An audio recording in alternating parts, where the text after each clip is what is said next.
Hello everyone, welcome to the third video on the second lecture of the course. So in this video, we're going to cover the stop order along with a few variations. So a stop order is a new type, is a specific type of order, and its underlying is the market order. Let me just use highlight. So it is a market order, and it is conditioned on the preset stop price. So what does that mean? So we can view it as a plain market order, but there's a condition, and the condition is that as long as so it will only become a market order as long as the price, the preset stop price is triggered. All right, so this is the precondition we have. And let's look at an example. So a stop loss order is placed to, again, the purpose is to limit potential losses when the investor is in an open asset position, right? So so again, once we have the stop order in place, then if it's for example, if the price is moving upwards, then it will be to buy once the security reaches a preset price above the current market price. So for example, if the price is here and we have set the limits, so we say we want to place a buy stop order, or called stop entry order, so that, for example, if the market price reaches above this threshold, right, then our stop order triggers, our buy stop order triggers, and then it's immediately becomes a market order to buy, to enter into a long position for these assets. Right, so this is on the direction of moving up, and similarly, we can go for sell stop order, and it moves in the opposite direction. All right, so that's the stop order. Now, we also have the stop limit order. So it is a combination of a stop order and the underlying order. It is a limit order. So let's take a close look. Now, we just need to notice two prices. So one is the stop price, and one is the limit price, right? So because it is a stop limit order, so that will be a limit price as well. So these are the two controls we have, right? So the purpose of the stop price is to say once it crosses a certain threshold, then it becomes an active order, and this active order itself is, in this case, is a limit order. So limit order has another limit price, right? So now, so that means it is contingent on the preset stop price and limit price. So two price levels we set. For example, in the previous case, then the stop price, for example, this is our threshold for the buy stop order, right? Once it crosses this threshold, then it becomes an active limit order. However, a limit order may say I have another limit price, and then I will only enter into a long position once it further crosses this level. So this is two control levels we have here. And because it is a limit order, then it is not guaranteed to be executed, because we may not wait until the price to further move up. Once we cross the first junction, it may say go down and never reach the second threshold, the upper threshold, which is the limit price we set there. So that's what this means. All right. So in that case, if we cannot execute this order, that means this stop limit order may totally miss the market, right?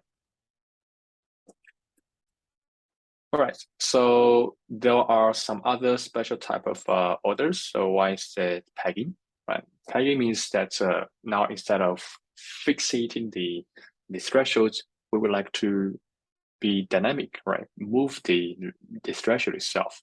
So for example, what if we can adjust dynamically the limit price such that it is not an absolute value, it is a relative value, right? Relative means that, for example, we can say percentages of some benchmark price. So it is a limit order, and with a dynamic limit price, so which we call a pegging order.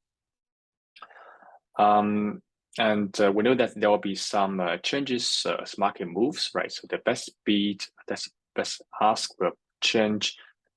So this can be our reference price, and we can say maybe we add some margin to the best bids, and then we can set that as our limit price, which is dynamic in this case. So so in this case, how does a trading system implement the pecking order? So there will be a constant check done by the system to say, do we have a change, right? Do we have a change in the current best bid or best ask price? So if there's a change, then the previous limit order will be cancelled, and we will automatically set a new limit order with the new limit price. That's how in the backend, what the trading system does to be able to implement the dynamic limit price. All right, so that's adding a bit of movement to the limit price itself. One more type of order is called trailing stop order. Right? So this again, it is dynamic, right? So it is applied in a situation when, for example, we have a winning position, right? The stock price goes up, and we can want to say if the stock price drops to a certain level, then I want to sell it, right? So because say if we enter into the position, bought the stock at this price, and then want to lock in the profits. So this is again still has some marginal profit we have here. But if say price continue to drop, then we may lose this marginal profits as well. So I want to say, can we set a stop order so that once it drops, for example, across this threshold, then we automatically sell it, right? Okay, so that's something I want to avoid. Continue to drop, and then therefore eat up all the accumulated profits. But there's another situation here, which is that the future may go even better, so the price may even move up. So in that case, now my threshold here is set at this level, but it's may not apply to this case anymore, because now price continues to raise. So what happens is that if the price continues to increase, to move up, then my threshold also continues to move as well. So my price moves, right? So if stock goes up, then my threshold goes up, right? And if my stock price goes down, then this threshold stays as it is, right? So that's acting as a safety net for us. Okay, so that's essentially what trailing stop order is about. So, and that's because stop order itself is static, and then that's why we use the trailing stop to make it automatically adjust the threshold itself, so that it's moving in tandem with the actual price of the assets. Right, so that's it for the, okay, so let me just highlight if the market prices rises, right? So, and then the stock price will rise by the trailing amount. So there'll be a trailing amount here specified by the trailing stop order. And in the second case, if the stock price falls, right? If it decreases in value, then the stock price will remain unchanged, because we do not want to lower the safety threshold. Right? We want to lock in the profits. So when the stock price is hit, then a market order will be submitted to make a transaction, right? If that's a match. Okay, so that's it for trailing stop order. And let's continue. So we have the market if touch order. So it is an order to buy or sell an asset, and once certain conditions triggers. So there's this trigger price, and once it's touched, then we will submit a market order. So it is a market order if some threshold is touched. Now it sounds very similar to the stop order or sublimit order, but it is somewhat different. So the difference is that So the difference is that it will typically be used to buy an asset when the price falls, right? So what does that mean? If we have again, we have a stock price and then here.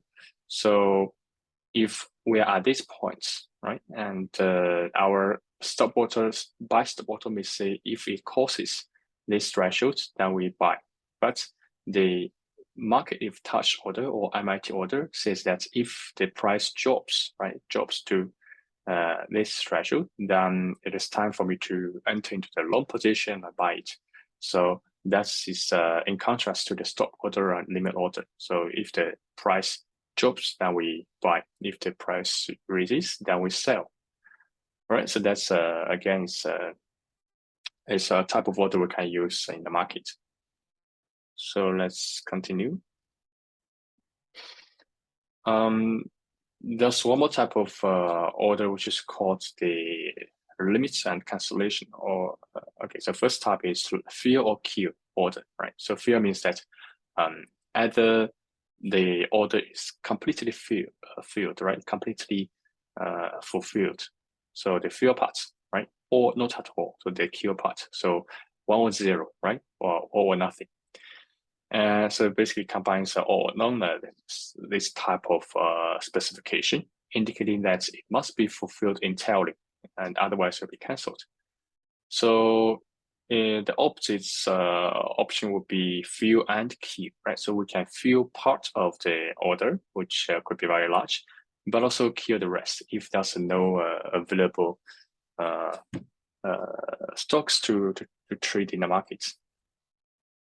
All right, so that's fill and kill, and that's exactly something we would meet in practice, because if the order is very large, the size of the order is very large, then there will be potential price impact, right, for the large orders, the large market orders, and there'll be a price impact. So the impact is given by this following example. So suppose we have 10K shares, right, and this is a buy order. So we want to buy 10K shares, 10,000 shares, and the best offer would be $100 for 5,000 shares. Why? Because the shares I want to buy is not the supply is limited, right? So there will be only 5,000 shares at this price offered in the market.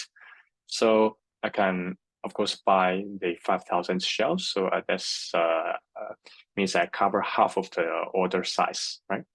And then, however, the next 5,000 shares, the price is more expensive. It is $1,000.2. So if I want to continue to cover the rest of the order, and that means that I will need to buy the other half of the shares at this price. So if we do a weighted average, so half 1,000, half 100, half 100, 0.02. Now the average price will be 100.01. So this will be the price, and of course this increases the transaction, the price, the effective price for the stock, right? And then in a way, it's moving the market price of the stock because the quantity is so large, right? So that's the price impact from the large market orders. All right, so I think that's it. Okay, so I have one more, the order flow. So order flow is the movement of for example, limit order book. So now we would like to say either we have more supplies or more sellers or more buyers, right? So basically it measures the net direction of the market, whether the market is moving up or moving down, whether we have more sellers or more buyers. One way to look at this is suppose we just get the total number of buyer-initiated trades, right? How many orders are from the buy side, and we look at how many orders from the seller-initiated trades, right? So how many orders from the sellers. Now we can compare these two numbers. So if we say they will have more buyer-initiated trades than the seller-initiated trades, then that means the market is moving up, right? We have more demand than supply. And then in the other case, we see that the market will be moving down, so more sellers than buyers, right? So that's the general flow of the orders, the market orders, the market. All right, so that's it, and thanks for watching.